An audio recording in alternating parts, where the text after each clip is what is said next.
পুলিচে দৌৰিব লাগিব পুলিচত এখন খেলপথাৰতো পানী নোহোৱাকৈ নাই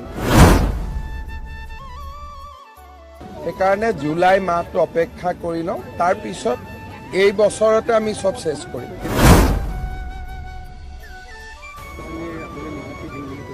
আমাৰ গোটেইখিনি ৰেডি হৈ আছে বৰ্তমান বানৰ পৰিস্থিতিৰ কাৰণে মই বিষয়টো চকু দিয়া নাই কাৰণ আজি যদি আমি পৰীক্ষা পাতিব লাগে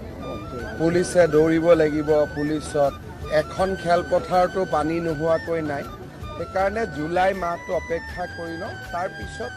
এই বছৰতে আমি সব শেষ কৰিম আমাৰ গোটেইখিনি ৰেডি হৈ আছে বৰ্তমান বানৰ পৰিস্থিতিৰ কাৰণে মই বিষয়টো চকু দিয়া নাই কাৰণ আজি যদি আমি পৰীক্ষা পাতিব লাগে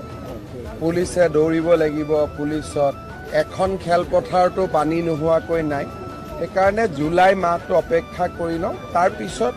এই বছৰতে আমি সব শেষ কৰিম